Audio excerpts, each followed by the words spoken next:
Doctors, how can business coaching transform your practice? Hi, everybody. Welcome to the KC CHIROpulse Podcast, brought to you by CATS Consultants and Chiro Health USA. I'm your host, Dr. Michael Perusich. I'm joined by almost everybody on our team: Marisa, Troy, Alex. Today, you guys, thanks for all jumping on here. I want to talk a little bit about some of the great transformations that we see in practices, and we can talk about how doctors have gone from point A to point B and how their practices have changed along the way. Because I know we've all got some great stories. And so, Marissa, I'm gonna actually start with you. Oh, good. Yeah, I think you'd be ready for that. I'm ready. One of the things that we often are helping doctors with is transforming their staff into not just task doers, but really strategic partners in the practice. Yeah, absolutely. I think it's one of those things that some offices can overlook how important your CAs can be. But if you bring them into the fold and let them see what your goals are, what the practice can do, all of those things, it's amazing when you let them loose what they may find for improving efficiency in the practice or looking for ways to improve flow or speeding up that time that we're with patients, which may increase our capacity along the way. All those little things matter. And it's bringing them in and training them the proper way to make sure that they can see the practice in a different manner, not just be a task doer. And Troy, I know you've had great success really developing your staff into those strategic partners. Can you talk a little bit about that success that you've had with that? Yeah, but over the years, we've tried to do this with everybody that comes in. Long term, we don't bring people in as employees to start with. We bring them in as partners in a different area of the practice. So they may start in one area. You may be a partner that starts at the front. You may be a partner that maybe works in Shockwave or wherever we may need you. We like to make people subject matter experts. And then once we make them subject matter experts, then we cross-train them across the board because we want you to be able to do everyone's jobs. I'd like them to be able to do my job as well, but we haven't quite got that one down yet. But they do a good job of cross-training across the board. And what that does is it creates ownership because they understand how the whole practice works. And they also are a subject matter expert that helps train other people. So we had one of our staff, Kaylee, the other day that actually trained two other ladies. I wasn't even in there. She's training them on Shockwave. Fantastic. That's wonderful. That's I was great. at lunch while she was training them. So she's a subject matter expert at that point. So bringing staff in and number one, making staff feel value in the practice is really the importance of what we want to do. And we preach to our staff an empathetic approach to our patients. And if we find somebody that's like that could become a subject matter expert, guess what? You're a winner on a team. And that's really a lot of that's been driven through the years by our CATS consultants over the years. I can go all the way back to 1996 when I graduated and I was in the Fast Start program with CATS, that's what it was called back then, as a student. And so that's where it all stems from. Yeah, you and I both started on that platform. And I want to come back to the cocktail napkin management stuff we used to do here in a minute. Now, Alex, I know you've had that same success in your practices and you managed multiple locations and things, but you also have been working with a lot of our clients over the years, really helping them integrate that staff development process in their practices. And some of those that you've been coaching with have had some great success in making that transition of getting some of that off of the doctor's shoulders and really developing that staff into those revenue producing partners in the practice. And I know there's some great success stories that you can talk about there. Yeah, I mean, there's quite a few different avenues we look at with that. But thinking you talked about helping in the revenue centers, all of these things that practices are adding these days. Troy mentioned Shockwave. You look at decompression, you look at laser, all of these things that, the doctor is going to write the prescription for it and get it on the patient's treatment plan, but staff should be doing that. But they've got to understand it. They've got to know the ins and outs of the service, but they can be running all of those things. And so getting the staff involved to not only do a lot of those services, but then you layer that into helping with the office flow and how are we moving patients around to different rooms. And going back to even what Troy was talking about there, we had an office the day that had a new staff person in that was skipping training on an insurance section. And I was like, no, we want them to come back and at least have the basics, the baseline knowledge of that. If you're an office that's got multiple staff, you're inevitably going to have times where staff's out, whether it's vacation or illness, and somebody else has got to be able to just to plug in, slide over into their spot for the day or the week or however long it is. So it's incredibly important that we get them cross-trained and they know all the avenues within the clinic to help it run smoothly, even when everybody's not there. Yeah, all good points. All good points. So I've got the yellow light here. We got to take a quick break, but when we come back, I want to continue talking about some of these some of these great stories that we have. I'll get it out here in a minute and keep this conversation going. So hang out, everybody. We'll be right back.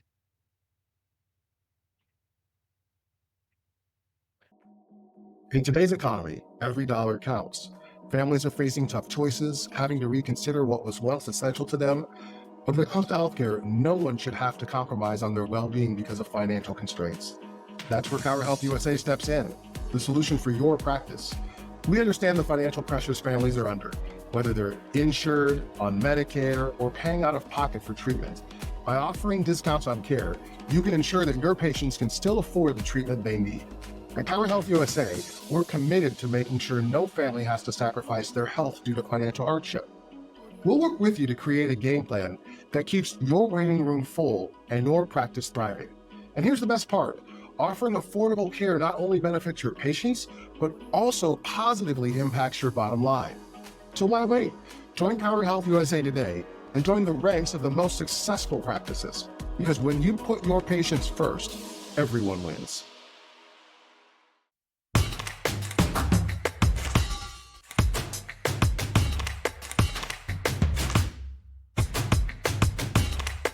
All right, welcome back to the KC CHIROpulse Podcast, brought to you by CATS Consultants and Chiro Health USA. So we're talking about taking your practice and transforming it into a greater practice, bigger success story.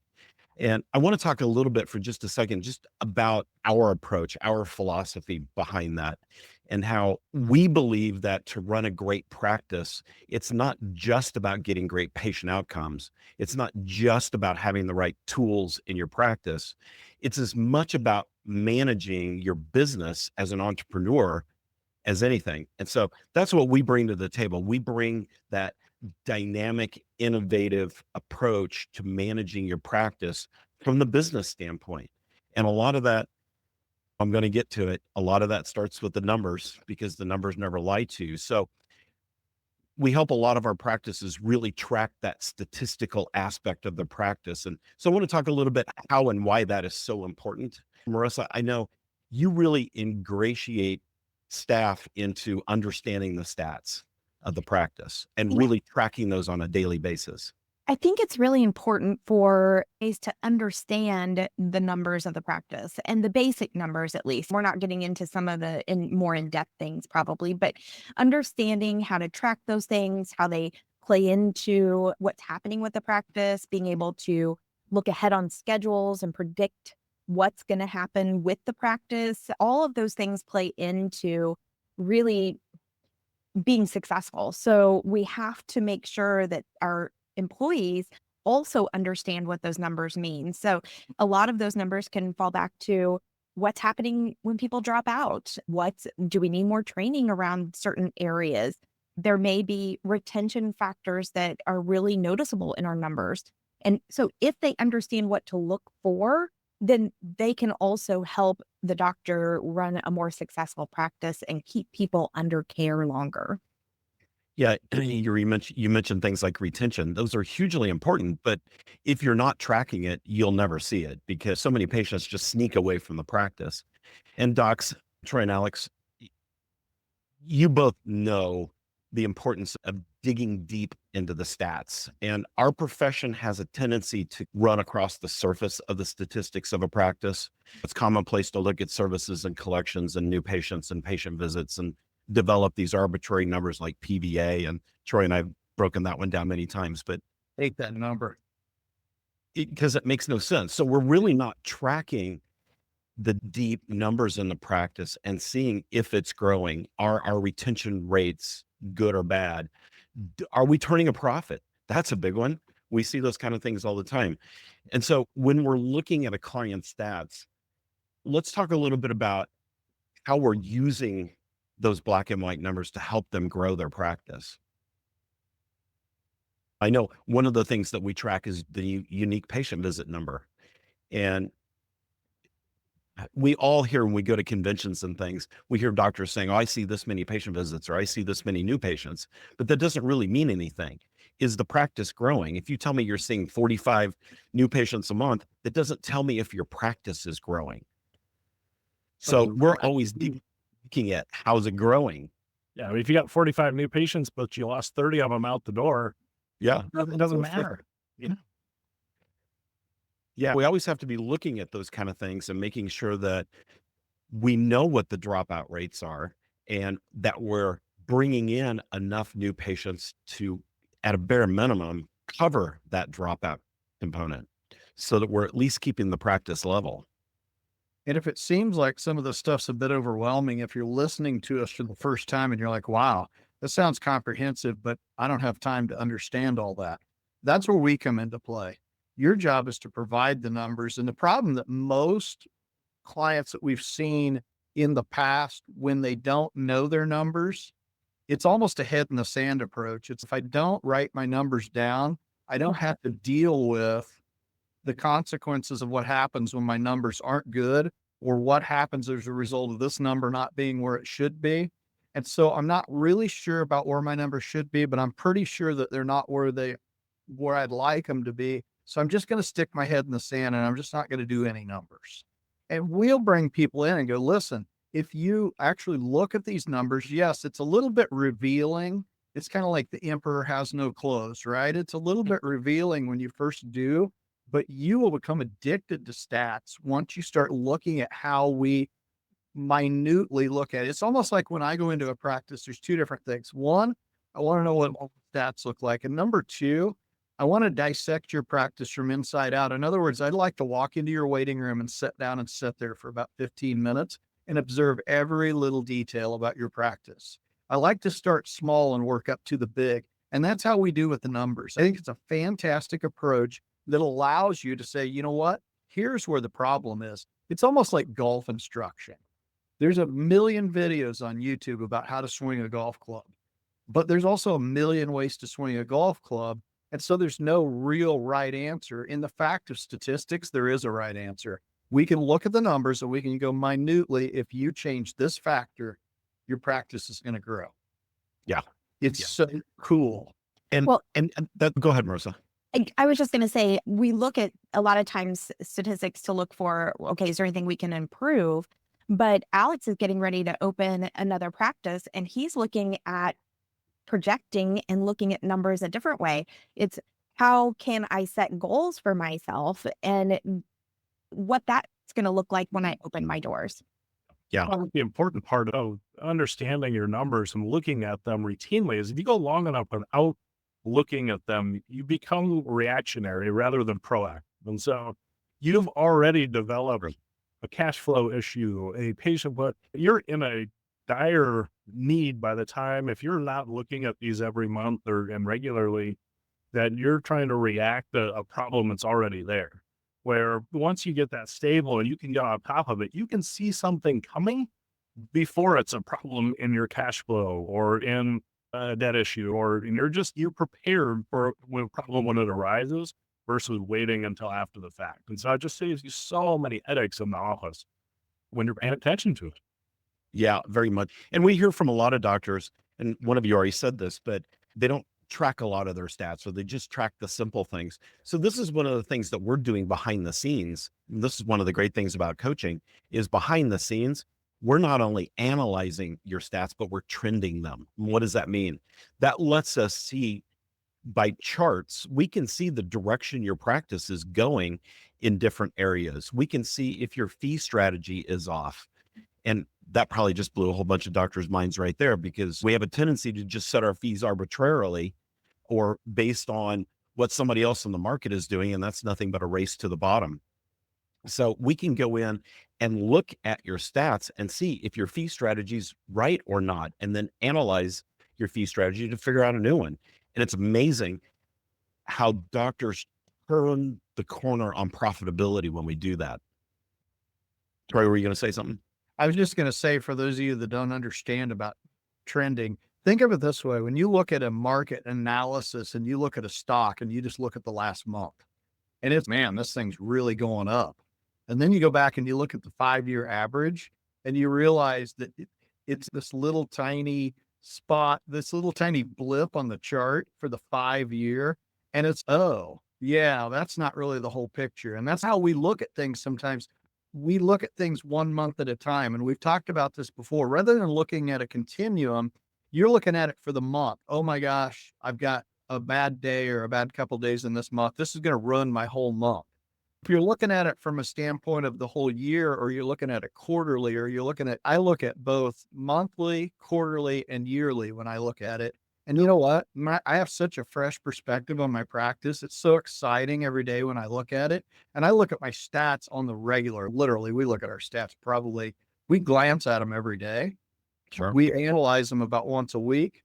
And then we look at the numbers and we go over them with staff at staff meetings. And so when I look at it, I don't say, gee, guys, this Thursday, we don't have a lot of people on the schedule. Because what do? We do the sky is falling routine. Well, the sky is not falling just because you have a slow Thursday. Right. What did you do a month ago this Thursday? A month ago this Thursday, for me, I was on vacation in Jamaica. And so guess what? My Thursday's just a little slow. You know what I did on Thursday because I had a little lighter load? We squeezed it in. And I took the afternoon off so I could go play golf. I'm not upset at all.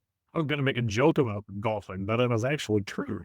I'll call it. I was just waiting. All right. Now that we're out at the golf course, we need to hear another word from our sponsors. So when we come back, let's continue this conversation about how coaching really helps you transform your practice. We'll be right back.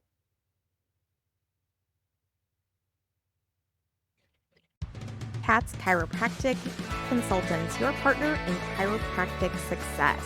We are dedicated with one-on-one guidance to bring you all your practice management needs. Let's supercharge your practice. Give us a call today.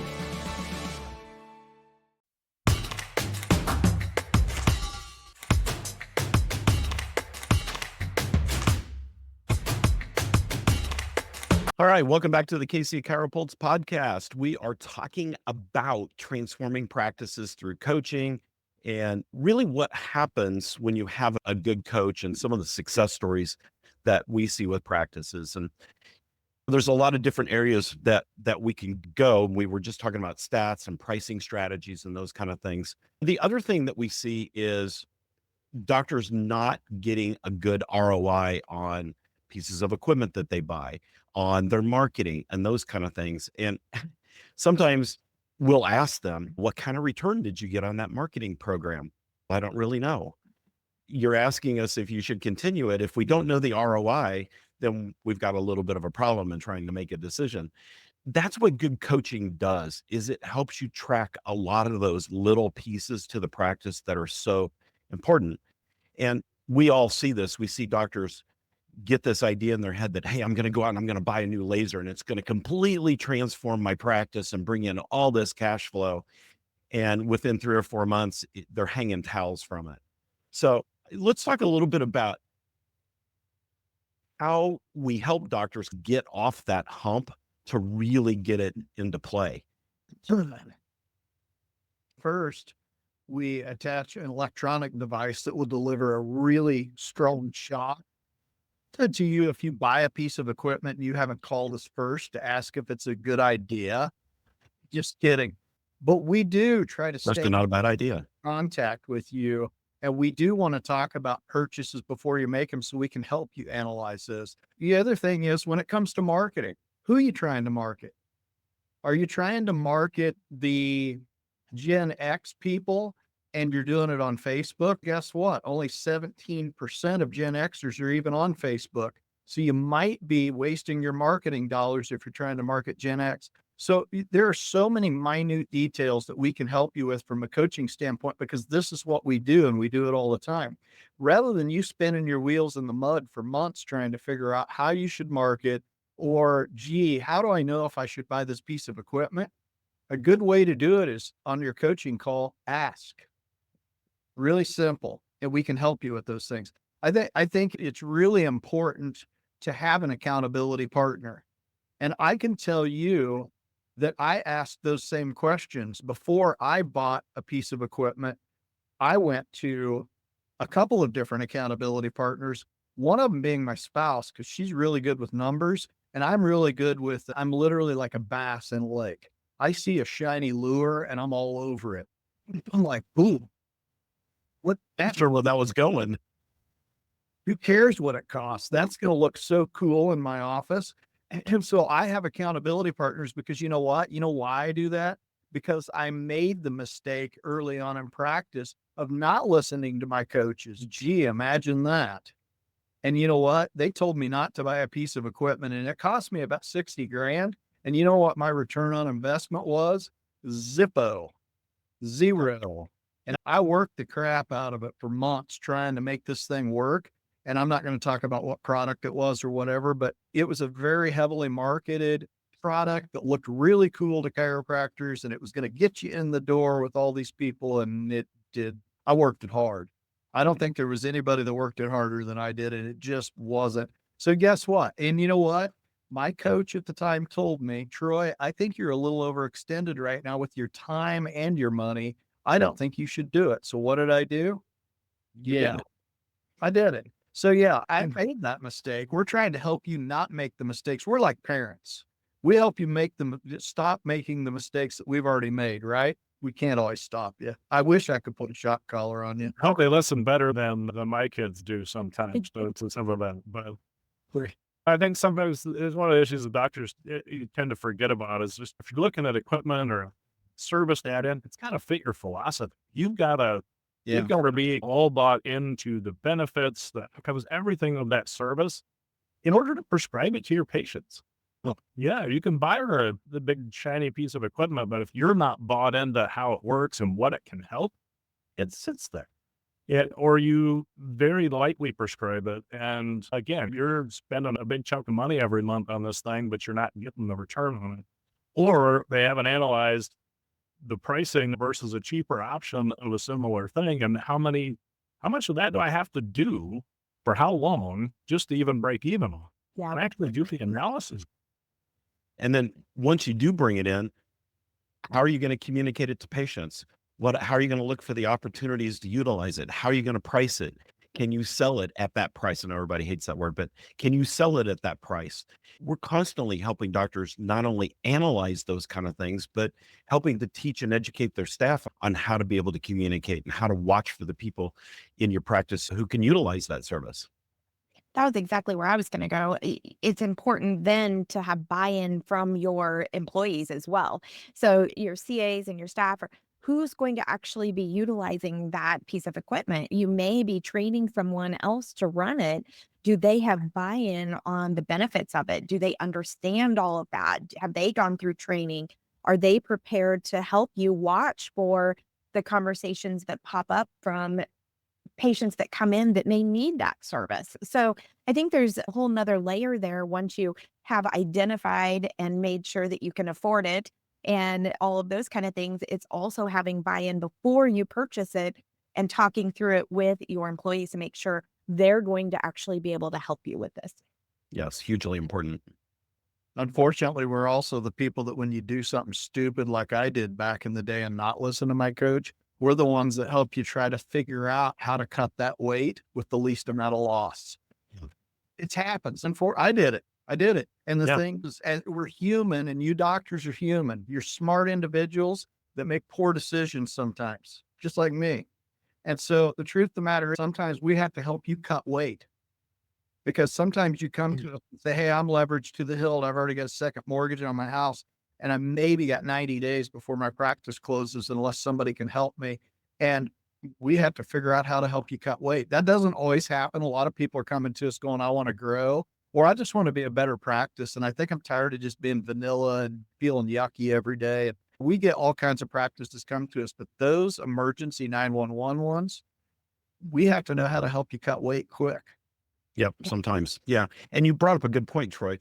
We hear a lot of doctors wanting to grow their practice, and yet our profession has this tendency to think there's only one way to grow a practice, and that's through new patients and patient visits. Yeah. And when you dig deep into a practice, there are so many other ways. So a lot of times we're putting on our economist hat and Yeah. figuring out what's the best way to grow this practice so it meets the doctor's long-term goals. And I won't go deep in depth into it, but I went up 10 grand last month and didn't increase my visits at all. Yep, there is a way. Just with the right. Practice. Yep. Yeah, for sure. We're digging into a lot of those things. And let's just real quickly go around the horn. If you guys have a success story, whether it was in one of your practices or with one of the clients that you guys are working with. I'll go first. Go ahead. So, yeah, the success story that I look at, I'm just going to look in general at a whole group of our clients, the ones that have made transition from all insurance to almost or all cash at this point. But that's And where I was going to. level of satisfaction that they're seeing. And there's a process to this, folks. You don't just all of a sudden open the door and say, we no longer accept insurance. I'm not going to go into the deep details of how it works, but there is a process that we walk you through to get there. And the practices that I see and the smiles on their face when they go, yeah, I'm all cash. There's nobody I've seen yet that says I'm all cash that doesn't smile, because the satisfaction, and I'm all cash, by the way, so I'm smiling, but Yeah.